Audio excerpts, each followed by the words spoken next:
কুড়িগ্রাম উপজেলা প্রকল্প বাস্তবায়ন কর্মকর্তা শামসুদ্দিন জানান, গত বৃহস্পতিবার থেকে পর্যায়ক্রমে উপজেলার দাঁতভাঙ্গা, শোলমারী, বন্ধবেড়, রৌমারী সদর, যাদুরচর ও চর শোলমারী ইউনিয়ন পরিষদ সহ ৬টি ইউনিয়নের দরিদ্র অসহায় পরিবারের জন্য প্রধানমন্ত্রীর ঈদ উপহার হিসেবে প্রতিটি পরিবারকে ভিজিএফে ১০ কেজি করে চাল দেওয়া হচ্ছে। এ সময় উপস্থিত ছিলেন উপজেলা নির্বাহী অফিসার নাহিদ হাসান খান, রৌমারী উপজেলা প্রকল্প বাস্তবায়ন কর্মকর্তা শামসুদ্দিন, উপসহকারী কৃষি অফিসার আবুল হাশেম, আফসার আলী আঙ্গুর, সুমন।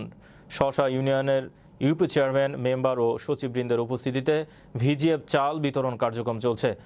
এ বিষয়ে রৌমারী সদর ইউপি চেয়ারম্যান আব্দুর রাজ্জাক বলেন, সদর ইউনিয়নের প্রধানমন্ত্রীর ঈদ উপহার ১১,৩৭৮টি নাম পেয়েছে, জনগণের মাঝে সঠিকভাবে বিতরণ করছেন।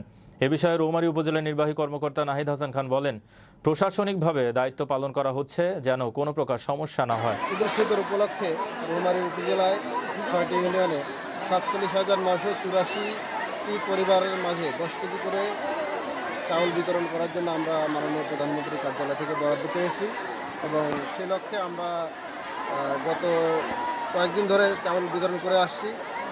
আজকে ৫টি ইউনিয়নে বিতরণ হচ্ছে। অলরেডি চরশোলমারী ইউনিয়নে গতকাল বিতরণ শেষ হয়ে গেছে। আজকে 4টি ইউনিয়নে বিতরণ শেষ হবে এবং আগামীকাল 1টি ইউনিয়নে, টোটাল 6টি ইউনিয়নে বিতরণ আমরা ইনশাল্লাহ আগামীকালের মধ্যে শেষ করতে পারব।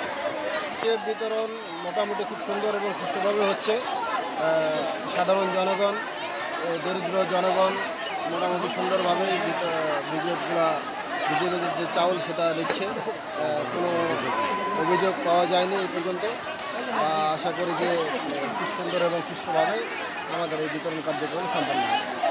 ধন্যবাদ।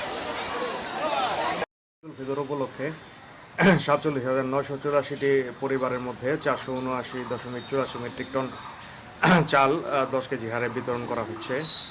তো বিতরণ প্রক্রিয়া স্বাভাবিক অবস্থায় রয়েছে। আইনশৃঙ্খলা রক্ষাকারী বাহিনী এবং ট্যাগ অফিসার রয়েছেন এর মনিটরিংয়ে। কোথাও যদি কোনো অনিয়ম বা ত্রুটির খবর পাওয়া যায় তাহলে উপজেলা প্রশাসন থেকে তাৎক্ষণিক ব্যবস্থা গ্রহণ করা হবে।